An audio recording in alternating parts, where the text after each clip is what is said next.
మీరు పోలవరంకు తెలంగాణకు నుంచి గోదావరి పోలవరంకు మీరు జాతీయ హోదా ఇప్పించారు. ఏమైంది జాతీయ? స్టార్టింగ్లోనే డయాఫ్రామ్ మొత్తం కొట్టుకుపోయింది.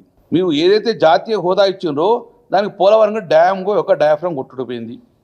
మరి ఇప్పుడు ఇజ్జత్ పోయిందా లేదా?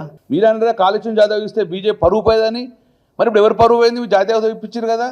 కాబట్టి పోలవరంకి మీరు జాతీయ హోదా ఇప్పించారు, ఎన్డీఏ భాగస్వామ్యం అక్కడ కట్టింది కాబట్టి పోయింది. కాబట్టి ఇప్పుడు ఎవరి ఇజ్జత్ పోయిందో ఒక్కసారి మీరు చూసుకోండి. ఈరోజు ఇంకోటి ఎన్డీఎస్ఏ కాళేశ్వరం ప్రాజెక్టు పనికిరా అని చెప్పిండ్రు. బండి సంజయ్ గారు సూటిగా ప్రశ్న అడుగుతున్నా, నిజంగా NDSA national dam security authority వారు ఏ రోజన్నా కూడా ఇలాంటి ఆరోపణ చేసిండ్రా? ఆరోపణ చేస్తే మళ్ళీ ప్రెస్ మీట్ కూడా రాను. కాళేశ్వరం పనికిరా అని చెప్పలేదు. ఇది మీరు తప్పుడు ఆరోపణలు ప్రజలకు తీసుకెళ్ళరు, ఇది కరెక్ట్ కాదు, దీన్ని ప్రూవ్ చేయాలి అనుగుణంగా నేను మళ్ళొక్కసారి చెప్తున్నాను. మొన్న ఈ ప్రభుత్వం వచ్చింది, కాంగ్రెస్ ప్రభుత్వం వచ్చిన తర్వాత ఎస్ఎల్బిసి కుప్ప ఊలిపోయింది. ఇదే సెంటర్లో మీరున్నారు, 2 మంత్రులు సెంట్రల్ మినిస్టర్ మీరే ఉన్నారు. రాష్ట్రంలో రేవంత్ రెడ్డి ప్రభుత్వంలో ఎస్ఎల్బిసి కూలిపోతే 8 మంది చచ్చిపోతే ఒక్కడు రాడు, ఎన్డీఎస్ఏ రాదు, ఒక విజిలెన్స్ ఎంక్వైరీ ఉండదు. మీరిద్దరు మాట్లాడారు, ఎంక్వైరీ అయ్యారు.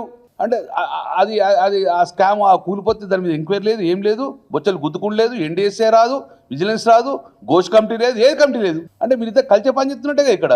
ఇంకోటి ఖమ్మం జిల్లాలో పెద్దవాకు మొత్తానికి కొట్టుకపోయింది, మొన్న కొట్టుకపోయింది. ఒక్క స్టేట్మెంట్ రాదు మీది, దాని ఎంక్వైరీ రాదు, మీరు విజిట్ పోసే పరిస్థితి లేదు. సుంకిశాల మొత్తం కుప్పకూలిపోయింది, సుంకిశాల దాని మీద ఒక్క వాడు రాదు మీది. ఇవన్నీ కళ్ళ ముందు కనబడేటివే కదా.